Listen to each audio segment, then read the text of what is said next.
everyone. My name is Emily Quarles-Mowrer, and I'd like to welcome you to the Unitarian Universalist Fellowship of Pottstown. This morning we are still in that marathon season of giving and togetherness that we call Christmas time, and we are once again carving out times in our calendars and sacred space in our hearts so that we can pause and be together. We're reminded this morning of the blessings of care and community that allow us to gather safely, and the blessings of technology that allow us to join in spirit even if we can't be here in body. We had music this morning played by the lovely Carly Schell. We like to send a shout out to Justine Braun for running technology today. Thank you guys so much. For over 50 years, the UFP has been a liberal religious voice in the Pottstown area. We believe that there's no one who can tell us what exactly we have to say to be good and holy people. We believe that history can give us hints about how to be good, and technology and science and all the good things in life can all be used to further our own path towards wholeness. No one is outside our circle of justice and compassion, and we hope that your spirit and your mind and your heart are all touched here this morning. We come together this Sunday morning and every Sunday morning because we share a promise to support one another on our spiritual journeys. Our services are different every week, but the loving kindness we offer one another in this space is the same. So whoever you are, wherever you are, whomever you love, whenever you are seeing us, we're glad that you came to visit us today. So now we have a moment for announcements. If you have an announcement, please come on up to the front and please use one of the microphones so everyone can hear you. Hi, Monica. We're not going to do a children's story today because we're working on our skit for Christmas Eve, so I just want to let everybody know. So please don't mind the mess. We're going to clean it up. Thanks.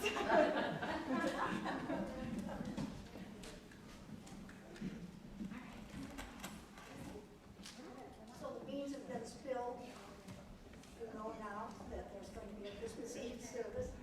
And that's at 4 p.m. on Saturday. And the kids are getting ready.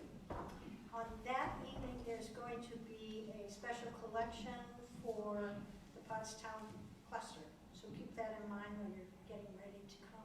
Be ready to contribute to the basket for the cluster that is in an organization of the church communities in the Pottstown area who support food and housing needs in the community.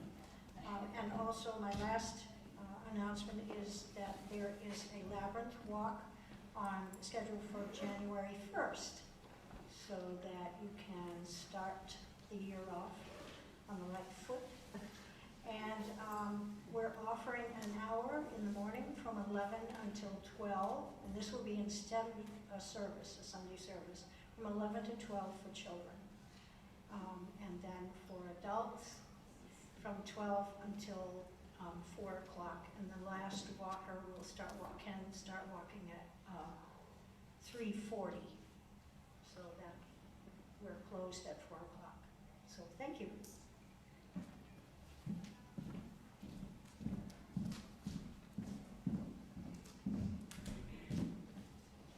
Hi, I'm Linda. I just want to make sure that everybody knows we are back doing giant cards. And for those who aren't familiar with what we do with the giant cards are actually a way for us to make a little bit of money. Excuse me. So how it works is you would come to me and say, hey, I want to buy $100 of giant cards. You would pay to the UUFP $100. We then pay to Giant $95. So we get 5% back. And if you shop at Giant for anything, food, beer and wine, gas, it's a great way for us to have some consistent income by you just shopping at Giant. So if anybody's interested or didn't understand my explanation, feel free to reach out to me. But we reinstituted them this month, so let me know if you're interested in January. Thank you.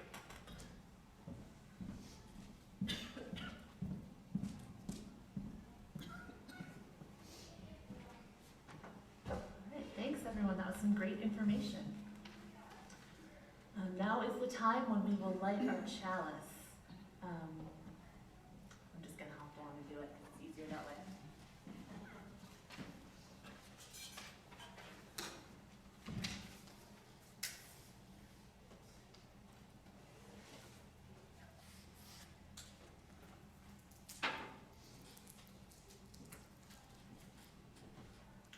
Now, this is silly, but every day before I start work, because I work from home, I light a little chalice at my house to remind myself that the work that we do, even if we're not working directly for the best part of the world, the work that we do supports the communities that support the best part of the world.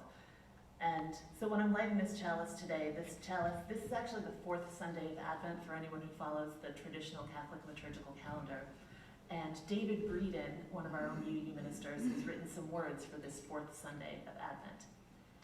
He says, "In this holiday season, throughout the year to come, and always in our lives, may we know we are loved, may we share the love we have, and may we be the love we wish to see." So I don't know if any of you want to start working from home and lighting a chalice of your own, but those are wonderful words to keep with you as you think about what you're doing through the week.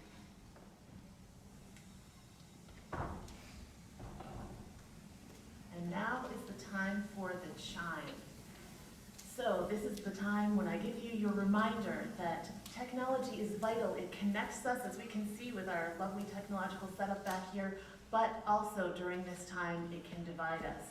So if you would turn your notifications on your phone to silent, because even though Facebook wants you, so do we.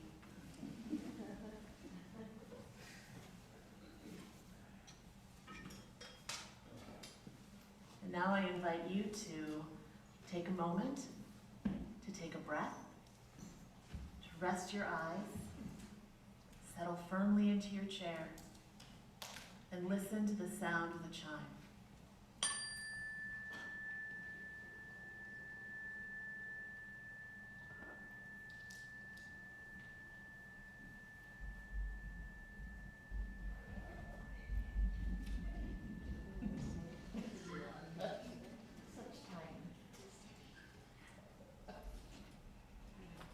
Actually, that's one of the things that I really love. You can hear the chime, but then you can also be aware of all the things that are happening around you that normally you would just tune out. It's that moment of just concentrating on that one thing allows you to connect with so much more. All right, so now it's time for our opening words. And for opening words this morning, we're going to be thinking a little bit more about sounds. These are the words of Wilbur B. Parker from Carl Siebert's wonderful Christmas anthology. It's called Celebrating Christmas. So, Wilbur says, "The sounds of Christmas, we have all heard them. They are the incessant playing of Christmas music in every department store. They are familiar themes on the radio and on TV of Rudolph the Red-Nosed Reindeer, of Jingle Bells, White Christmas, Mama Kissing Santa Claus, Frosty the Snowman, and the whole continuing repertoire. They're the sounds of media commercials giving the latest countdown of shopping days until Christmas, of verbal advertisements suggesting gifts from the sublime to the ridiculous." I can think of some really ridiculous ones right now. "They are the ringing of Salvation Army kettlebells, the voices of carol singers, the Christmas sermons, guilty, and more. They are the sounds from the first Christmas. For many of us, there are sounds that are strange or far away or forgotten. However, if we listen, we can still hear those sounds in this place. We can still hear the deep stillness of the night speaking out of its silence. We can hear an angelic choir singing a song of peace on earth amongst those of goodwill. We can hear the muffled sounds of shepherds watching over their flocks. The sounds of sheep bleating, of cattle lowing, a donkey braying. That's not a quiet sound, let me tell you. A baby crying, oh, neither is that one. And a mother crooning and a father whispering words of comfort and assurance. We can hear herders and simple folk and wise men sharing the wonder and the strangeness and the beauty of a blessed event.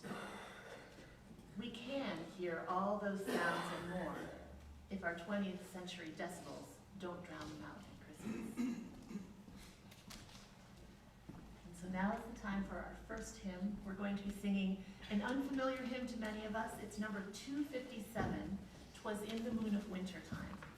This actually is, it's a song that was written by missionaries, by French missionaries, who went to see the Algonquin people. And so it has some Algonquin words in it.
Great, everybody. I'm really glad you hung in there. And you can hear, even I don't remember all the Algonquin words. So originally I had planned for there to be a children's story, but it looks like we don't have one today. So we'll just skip it. I was like, maybe I'll just do a really quick reading, but I can skip it, it's okay. So now we'll come to the time for the offering. Victoria Weinstein has these words for the morning offering that I thought were really, really great words. She says, every week in our church we take up an offering. We do in our church too. It's good to remind us from time to time that the offering is symbolic as well as practical. We do know that it's through pledges that we build our budget and fund our yearly programs and ministries of worship and religious education. We pay our staff and our professional religious leaders, and we finance the comfort and the beauty of our buildings.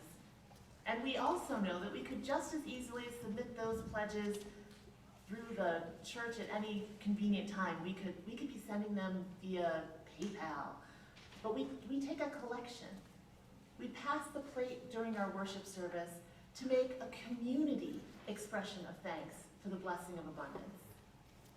We visibly bring in the harvest at this cherished hour of each week. Our offering says that the act of giving is just as essential to our spiritual well-being as anything that we do here on Sunday mornings. So now it's time for the offering, and it will be given and received in the spirit of grateful fellowship.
support what we do here. It's really appreciated. So now it's time for a reading. It's another one from Carl Seberg's Celebrating Christmas, an anthology. This one is by Edwin Lane. And he wrote this, probably in the 80s at some point. Harvard Square, December 22nd is how he's dated this. It's a letter to himself. Christmas next year is only 368 days away, so you'd better get started with your plans. Now don't put it off to the last minute. Avoid the shopping crunch. Mail your packages early. Above all, catch the Christmas spirit early. Now I'm quite serious. The Christmas spirit is too precious to be confined to one season of the year. That puts it too much in the same context of the Sabbath day worshiper of whom it was said he prayed to God on Sunday and prayed on others the rest of the week. Christmas comes but once a year? Bah, humbug, let us have it every day of the year. Alice, that's his wife, said something to me yesterday about how strange it seemed that during a war, there would often be a truce on Christmas Day. Well, if they could do it for one day, she wondered, why couldn't they just keep it going? Precisely the point. Why not? If Christ comes in as the Prince of Peace, surely we could carry the Christmas spirit of peace throughout the entire year. Joy to the world on December 25th, but don't you dare bring us joy at any other time of the year. What nonsense. A while back, in one of those years, when Christmas came on a Saturday, my sermon the next day, he preached 2 days in a row, was entitled, Christmas is Coming. In the sermon, I suggested there was no reason to send all those lovely Christmas cards and wishes they express only in the month of December. How nice would it be to get a Christmas card on the 4th of July? For several summers thereafter, one young man in the church faithfully sent me a July 4th Christmas card. Delightful. But what about all that harried and hectic shopping for gifts, the rat race, because we can never quite make it on time? We should do that all year, I hear you thinking? Surely you've got to be kidding. Well, why not spread that out too? Well, even if you give them all at Christmas time, why not buy them during the entire year? The gifts I most enjoy are those which someone selected because they saw something that reminded them of me. I must have thrown away about 100 bottles of aftershave lotion in my lifetime, all purchased because I was on someone's gift list. But in February, if you see something that jumps out at you and says, ooh, Uncle Charlie would love me, buy it, take it home, hide it away. Don't look at it again until you're ready to give it to Uncle Charlie. Now, there are many benefits to this method. 1, your gifts will be more personal. 2, if you remember what you've purchased, you'll have all that joy of the anticipation of giving the gift. 3, if you don't remember what you've purchased, think how much fun it will be when you check your cash next December and are surprised by all the goodies you've already got.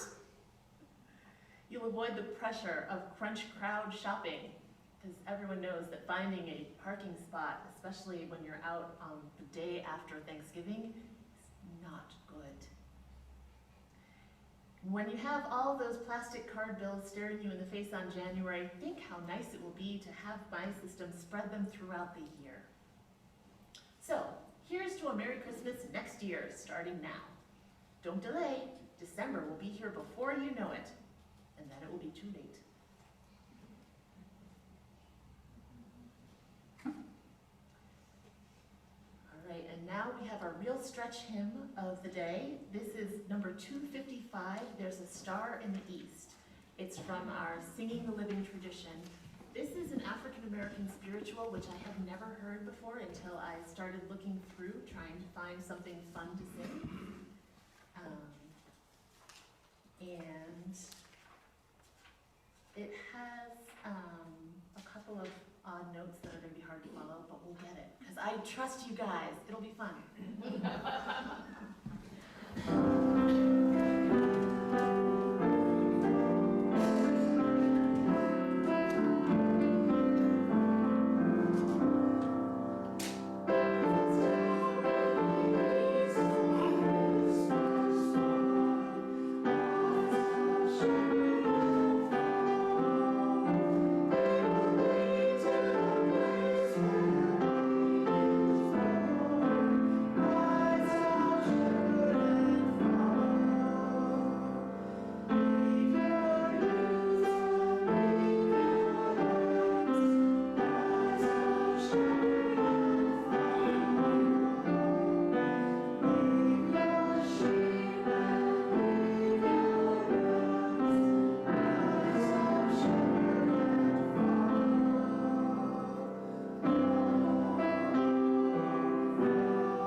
time between Thanksgiving and Christmas stretched as a vast sea. I made chains with the alternating stripes of red and green paper glued into 24 loops, which then I hung on the mantle with the Christmas stocking. And in addition to my little advent calendar with the painted pictures that I would open one by one, I would also take off one loop every day and watch as the chain got smaller and smaller as Christmas got closer and closer. The days leading up to Christmas, when I was growing up, would involve buying a real cut tree, setting it in the front room window so that the people passing outside our house could enjoy our Christmas too. We could share Christmas with the whole town. We'd make bunches of popcorn and string popcorn and cranberries. My mom was really crafty. And they would make this chain that would drape all the way around the tree. And no worries if I ate more of the popcorn than I should have, because we could always put 3 berries in a row. It wasn't a big deal. We had plenty of other decorations too. Some we brought home from school, made with construction paper and sequins. Some were made by family and friends. We still have this beautiful ornament that my Aunt Nancy made with sequins and ribbons that she somehow made into this beautiful ball. We still hang it every year. We would set up our creche in its nest of pine boughs, and we would surround that creche with my mother's glorious collection of angels. She had so many angels. They were made of paper, they were made of metal, ceramic, glass, corn husks, anything you can think of. Some were tall and imposing, and some were small and sweet. I remember she had these 2 little porcelain cherubs that would always sit in the front of the mantle and whisper to each other. And then there was the tall angel that always stood right over the place where the creche was, carrying his horn. I'd spend hours making sure those angels were arranged just right so everyone had a good view. Now, my older daughter is fond of saying, Thanksgiving is a day, Mom, but Christmas is a season. She's a Christmas baby, Christmas Eve. So she's like, my birthday lasts the season. Season of birthday, yes, a whole season. But where does that season go? Despite what the windows on this year's Advent calendar say, this year's Advent calendar isn't just painted pictures. My sister sent me caramel of the day calendar. And of course, now I have to bite it into half and then give the other 2 quarters to my children, because caramels of the day must be shared, Mother. It's the spirit of Christmas, Mom. Yes, it is.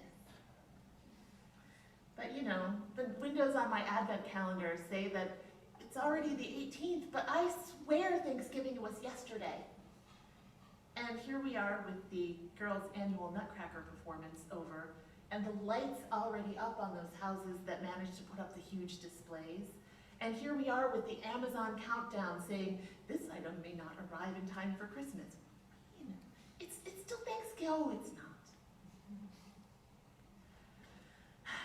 We are right now not just in the time of Christmas, we are in the time of Advent. Advent, which comes from the Latin word adventus, that means coming.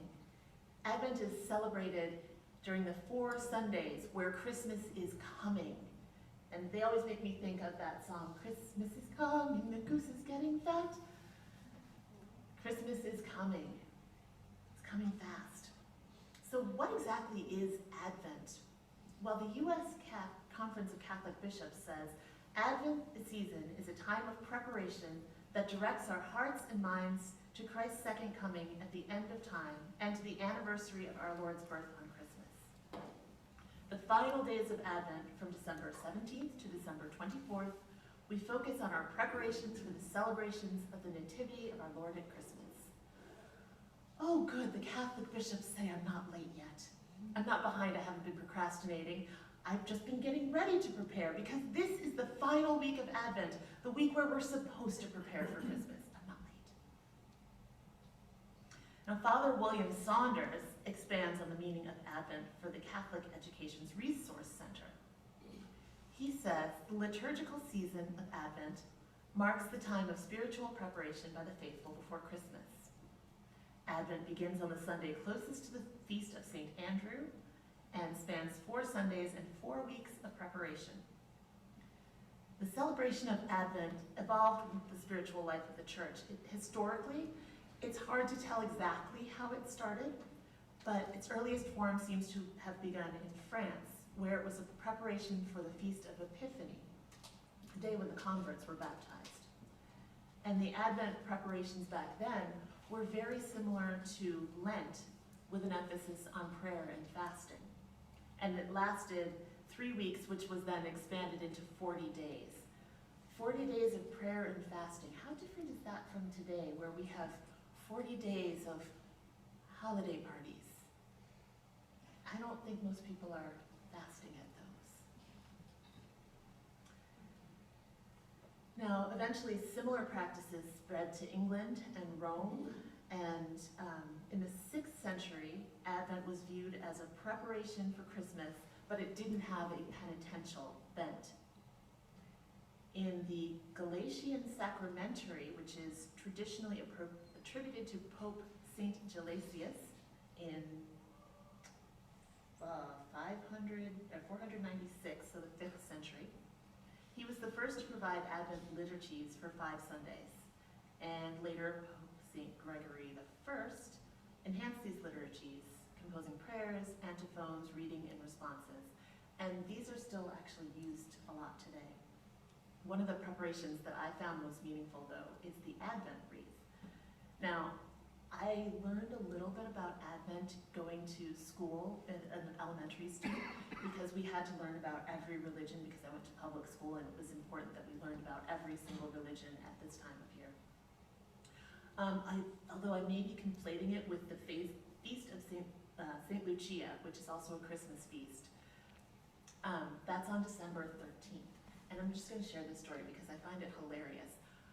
When I was in 2nd grade, we did the Feast of Santa Lucia.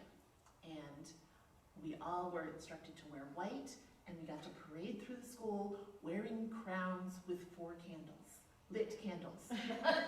2nd graders wearing lit candles. It was the 80s. Lots of things you can't do now. Yeah, no, I don't think my kids will ever do that. So anyhow, this description of the Advent wreath is written by Mary Fairchild for LearnReligions.com. She says, the Advent wreath is a circular garland of evergreen branches representing eternity. And on that wreath, 4 to 5 candles are typically arranged, representing an aspect of the spiritual preparation for the coming of Jesus Christ. And during the season of Advent, 1 candle on the wreath is lit each Sunday as part of the Advent services. And then you have readings and devotions for each one. And it made me think, wow, lighting candles each Sunday.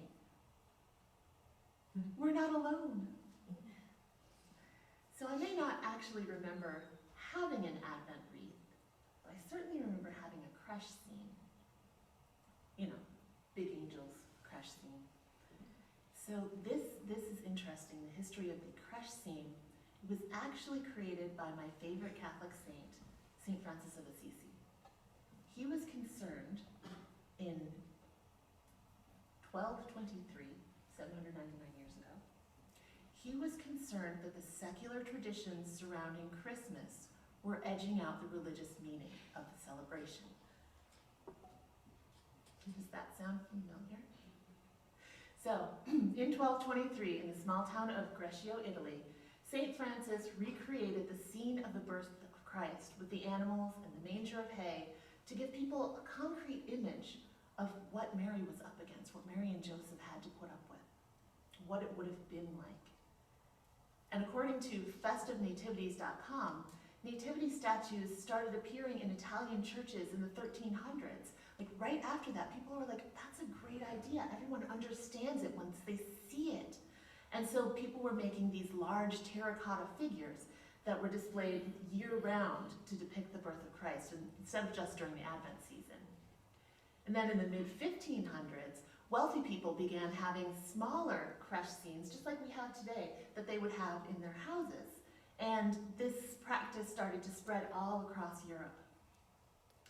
Now I have to admit that reading that St. Francis created the nativity scene to help people imagine what it must have been like for Mary and Joseph makes me contemplate those crush scenes that pop up in my neighborhood during this time of year in a different way. Can I imagine being very, very pregnant and having no shelter in this weather?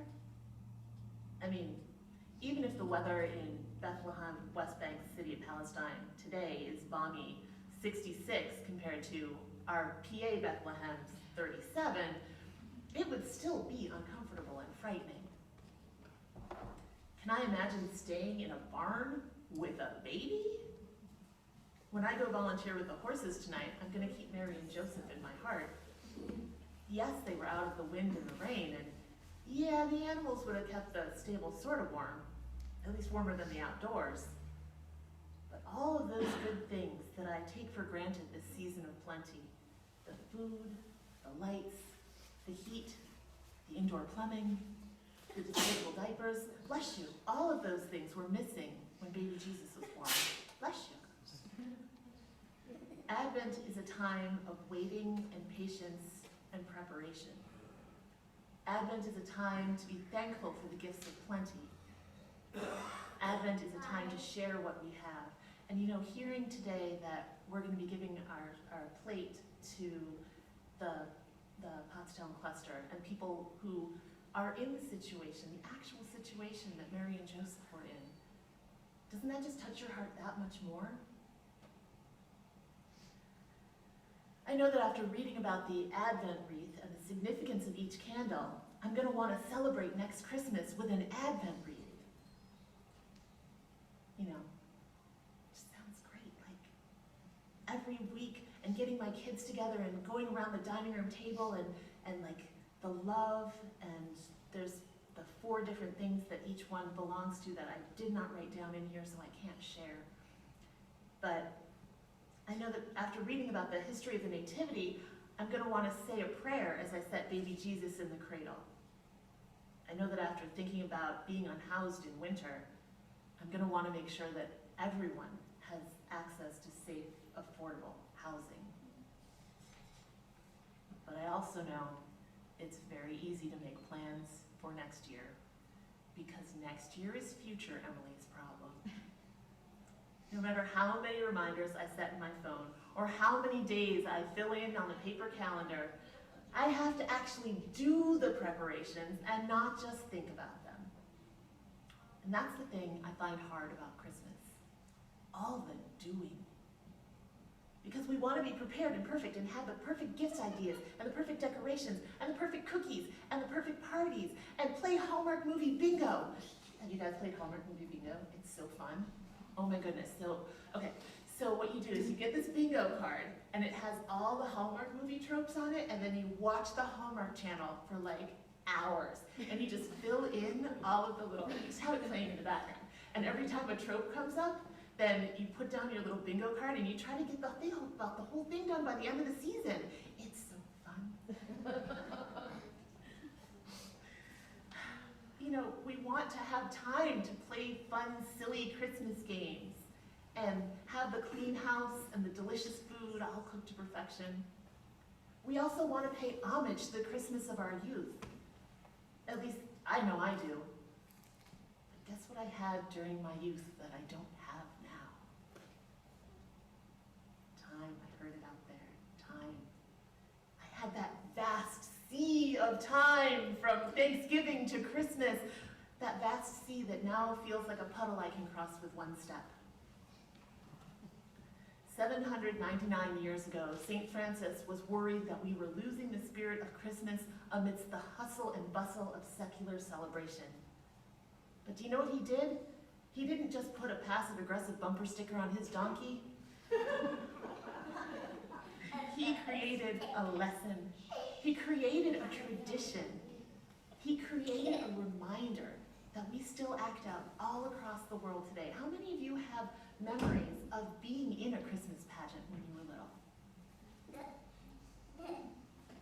And doesn't it help to bring home what the season is about? Our current Pope, the current Pope, Pope Francis, said that Advent invites us to a commitment to vigilance, to looking beyond ourselves, to expanding our mind and heart in order to open ourselves up to the needs of people of our brothers and sisters all across the world. Well, maybe during this Advent season of preparation for the celebration that's coming, instead of diving into the guilt of being behind in that vast sea of time, maybe I should carve out a moment to appreciate the journey. Maybe instead of seeing a to-do list that stretches far past my little puddle, I can change my perspective. Buddhist teacher Jack Kornfield said, "When doing the dishes, do the dishes." Maybe I can take that to heart during Advent. When setting up my Advent creche, set up the Advent creche. It's not just a task to check off the list, but a meditation and a reminder that life is precious and that how and where you were born, they may give character to your life, but they don't limit your dreams. Everyone deserves dignity, and we need to keep working towards a world where dignity is afforded to every person. And trimming that tree, well, it's more than the hassle of taking the boxes out of the attic. It's an occasion to reflect on the love and care that went into making each of those ornaments. A time to cherish the memories of the people who may have given us those ornaments who aren't here anymore. Making those Christmas cookies isn't just another thing that we have to take with us to the next party we go to, but it's an opportunity to connect more deeply with family, to express creativity, to share joy, and to remember through those recipes that have been passed down, all those people who went before us. Even though it feels like we're stuck in a rush, there is still time. We can still and take a breath. Drop our shoulders down our backs instead of having them up by our ears. We can still listen for that silence underneath the persistent soundtrack of our modern Christmas. We can still give ourselves a break. Because you know what? There's still next year. Next Christmas is only 377 days away. We can start now and make that paper chain to count down. All right, so our last hymn is number 256, Winter Night, from Singing the Living Tradition. This one has a pretty easy tune, but it's probably still kind of unfamiliar. But you know, we never sing the unfamiliar ones. They never get familiar, right?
But you know what? You learn more from failure than you do from success. That's an actual brain fact. So, as we close our online service, John C. Morgan reminds us, in the end, it won't matter how much we have, but how generously we have given. It won't matter how much we know, but rather how well we live. And it won't matter how much we believe, but how deeply we love. And so now if you'd like to join, we can all stay seated and sing Spirit of Life. It's number 123 in the hymnal, but the words are also up here.